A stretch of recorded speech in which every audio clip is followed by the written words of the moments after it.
We've teamed up with Vitality with their ambassador, the one and only, my former teammate, Maro Itoje. Let's get inside. He's waiting for me, can you believe it?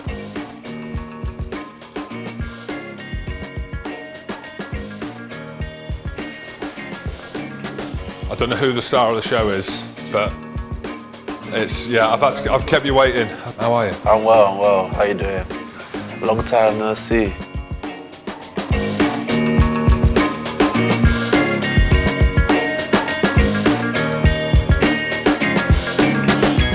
Young, good-looking Maro Itoje. That was my first Saracens profile pic. Yeah, different hairdo.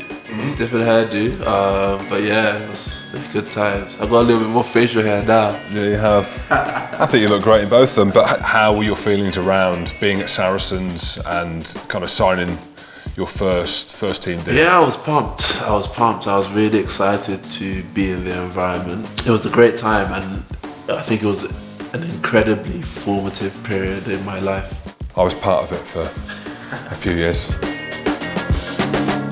I want to speak about this man. What does Saracens, Mark McCall, the coaching team, and the players mean to you? I think Smalley, which is his nickname, is one of the most selfless men that I've ever met. He's achieved such success and he wants no praise. All he wants is success for his team and success for the players and the coaches and and the fans as well. And I think that's a trait that not a lot of people have. But in terms of Saracens, they treat their people unbelievably well, and the people care deeply about the club.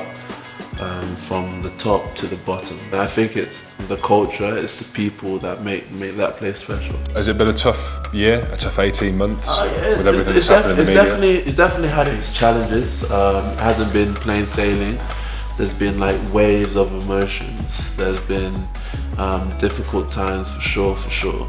But as an environment, as an organisation, as a culture, I feel incredibly blessed to be a part of it. Look at a couple of other influential figures from your time at Saracens. Let's be honest about what happened here, okay? And we've joked about it. So you've obviously hit the scene at Saracens. They've asked me to look at your games, mentor you, bring you through, accelerate your mauling ability, the dark arts of the game, the scrummaging. And like I said before, I looked at your game, I was like, actually, this kid's pretty good. And I remember the game against Clermont, you being in the team effectively meant that I was on the bench. And I remember not being happy about it, obviously. I was in the prime of my life, of my career. Well, I thought I was up until the Tuesday where I came after you with a tackle bag, and I remember just sat on my back, looking up at the sky, thinking this could be the end of Jim Hamilton. So the fact that you laughed, we'll just keep it at that. But I am in your shadows in that photo. But someone that did have a big influence on your career, the Itoje. Yeah, Chris Cusiter. Cruiser's had an incredible impact on my career. In the rare occasions that I stepped out of line, he's had a word with me, pulled me in. I've learned incredible amount about lineouts from him.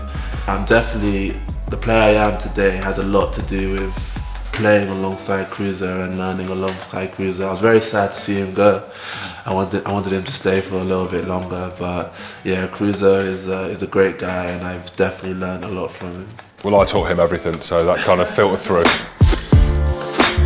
How important is success and winning things and being a winner? I've always been a part of dominant teams that are challenging for things, challenging for trophies, challenging for silverware. And I don't want to just win them on the odd occasion. I want to be consistently eating at that top table. The teams that you remember and the individuals that you remember are the teams that have gone and done it consistently. Look at Manchester United under Sir Alex Ferguson. They're constantly at that top table. They're constantly winning. And when I look at my career, that's the type of career that I want to have as an individual and as part of the teams that I play for. So becoming a Lion and holding Bill the Lion, which means you're the youngest on tour.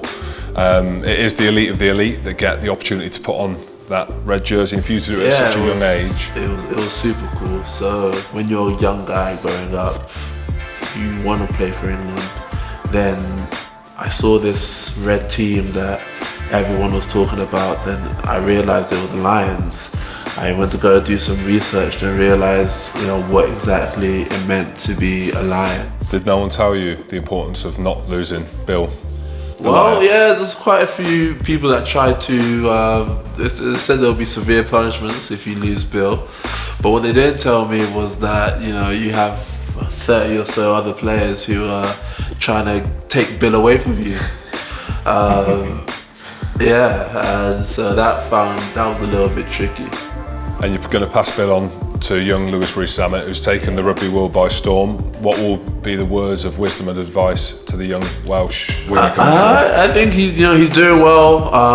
I've played against him. I haven't spoken to him, but he's as you said, he's made a big impact on rugby, both at Gloucester and for Wales. And the only advice I'll give him is to keep hold of that lion and keep him tight, because you think that's a toy, but that lion has legs and it can walk. You can go missing.